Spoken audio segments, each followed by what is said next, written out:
Hello everybody and welcome to the Deck Box. I'm here today with Mike. Hello. And Alex. Hi. You might recognize Alex from the Turbo Fog video as well as the video reviewing Grimgrin and Horde. Today, since M13 is just right around the corner, we figured we'd talk about the 5 legendary creatures coming out for M13. And we're going to go in color pie order, the first one being Odric, Master Tactician. And I kind of got these guys for opinions. Can I get Mike's opinion? I don't like him either in limited or constructed. I think in constructed he makes you overextend, and you're going to get blown out by, well, I guess Day of Judgment is leaving, but by some kind of sweeper. It's going to just kill all your guys, and then his ability's not going to matter. And in limited, he's got to compete with Exalted, and he's kind of counter to what Exalted tries to do. So, I don't really like that. Oh, time in the round. You're up. Okay, my opinion on this guy is pretty close to Mike's. In constructed, that's too many creatures. Like if it was him and 2 other creatures, I might be okay with him. But the fact is, you have to have 3 other creatures aside from him. And odds are, in humans, there are going to be 1/1s, maybe 2/2s at best, and it's just not good. And in limited, you're not going to have enough creatures. I don't know. I kind of have to disagree. I think I don't think he's bad. I think that, yes, he goes against the black-white exalted that they're trying to stress in M13, but I think that he also works well with the black-white tokens they were trying to stress in Innistrad, Dark Ascension with Sorin and Lingering Souls and Intangible Virtue, and I think he works well with that. I think in limited he's going to be counterintuitive to the Exalted, and that's an issue. But I think for 4 mana, he does pretty well in those black-white token decks. I could see him as running maybe a 2-1. In limited though, you're only going to ever have one at rare. Yeah. Or most likely you're only going to ever have one. But I mean, I guess maybe I could see it in limited, because it's still, in limited, it's 4 mana for a 3/4 first strike. Okay. And in limited, that's Sure. fine. Yeah. He deals with the clogged board state pretty well. Yeah, sure. He'll get you through for a nice alpha strike if you need to finish the game off.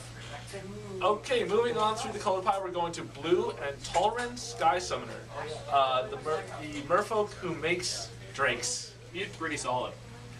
Like, there's not much to say about him. Blue plays a lot of sorceries and instants, and he gives you creatures for doing that. I think that if any spell is going to help Delver survive rotation, it might be Talrand. I don't think that Delver wants Talrand. No. I think at 4 mana, Restoration Angel's the better option. And although Delver is the deck that runs enough sorceries for it, it's going to lose a ton of them to rotation, and it's just not better than Restoration Angel. I think he's great in limited, I think, though. The ability to make flyers for just by casting other spells, that's good value. Limited, definitely an all-star. Yeah, but I still think he has a place in constructed, personally. It's just, you might have to almost build around him, but at 4 mana, that's not too big of a problem. Although in blue, it's kind of an investment since you give up your counter spells for a turn. Your counter magics. That's true. For a turn when you play him. Then again, cancel isn't coming back. Yeah, there's other things. Rewind is amazing. Yeah. Rewind is awesome. Okay, yeah, no, I can. Very excited for Rewind. Oh, yeah. Yep. Who isn't? Yep. Moving on to black is Nefarox, Overlord of Grixis, the 5/5 flying exalted cruel edict on a stick. Actually, I'm just gonna butt in here. I really want to see how Black Exalted performs first. Like, Black didn't really do Exalted too much before this. It's kind of a new thing, and I just kind of want to see how that works with like the rest of what Black has in sorceries and instances and things to see if it works. I think Homicidal Seclusion is going to make it very, very good. Yeah, it could be a problem, but you're losing out on other Exalted things if you're doing that as well. True. I'm thinking about what else is there going to be after rotation at 6 mana in black. And there's Reaper from the Abyss, who I think this guy's better than.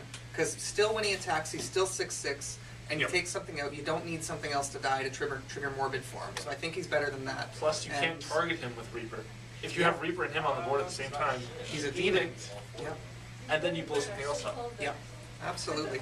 I don't think it gets much better post-Titans for black at 6 mana. I think he's a great finisher, very solid.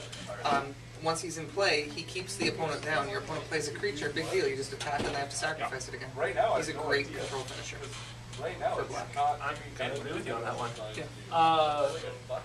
Then we're moving on to red with Krenko Mob Boss, the 4-mana 3/3 that churns out goblin tokens. He's good in goblins. That's That's what close. that's what I got. He seems okay, but not amazing to me. On standard, I don't know if there's going to be enough good goblins to make him worth playing standard. But I mean, he certainly seems like a great card for playing casual, for playing EDH, for all of that. But he just seems he's okay, but not great for constructed, I think. I think for the brief period when Goblin Chieftain and Krenko are in standard for the same time, it's gonna make him very, very good. Yeah. I think that for a little bit of time, goblins might be a pretty dominant force in standard. I mean, you've got your nades, Krenko. You've got A goblin nades. You've got the chieftain. You've got Hell Rider. So you put a little bit more force on all those little goblin tokens. It seems like it could be good for a while. Yeah, it's good. Sure. Good you brought up Hell Rider into that. Is he a goblin? If you've got, No, he isn't. But you've got a lot. If you got anything where you're running that much tokens in mono red, Yeah. Definitely puts a lot of damage through. And last but certainly not least, we are moving on to green with Yeva, Nature's Herald. I like it. 4 mana for a 4/4 flash. What's not to like?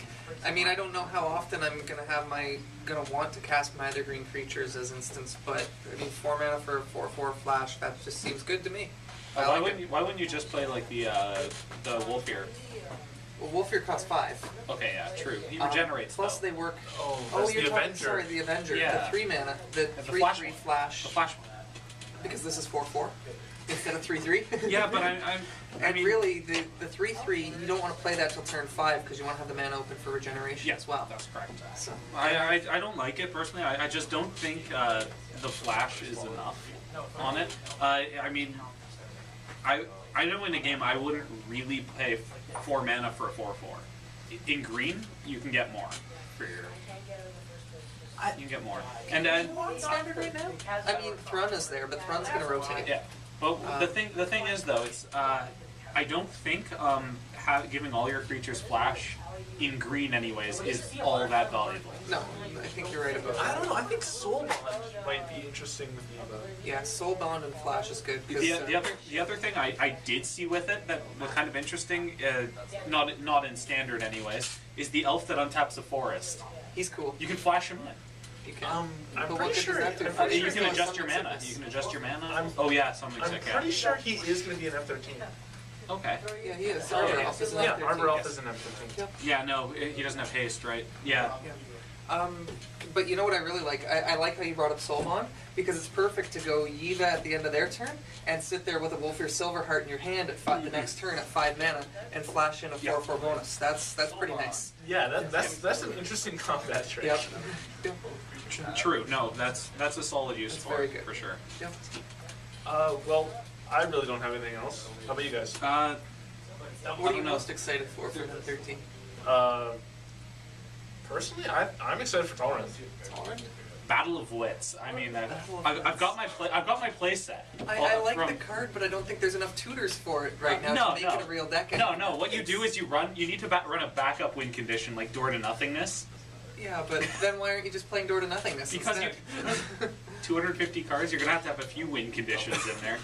You need a lot more tutors than there are right now, I think. I'll make it work. Okay. Alright. Well, you could use that 5 and X tutor where you can look for X cards in your library. I guess you could do that. Yeah, the other thing I'm looking forward to is that infinite blue mana. You go, you use, it's only going to be around for a little while. You have Deceiver Exarch paired with a Deadeye Navigator and a Gilded Lotus.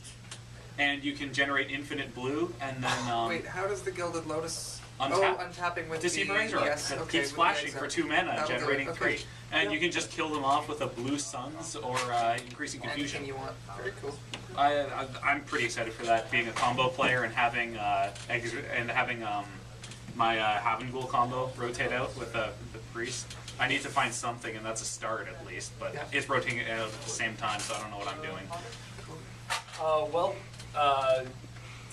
I think that's it from us. So from everybody here at our shop and everyone here at the Deck Box, roll for choice. Yeah.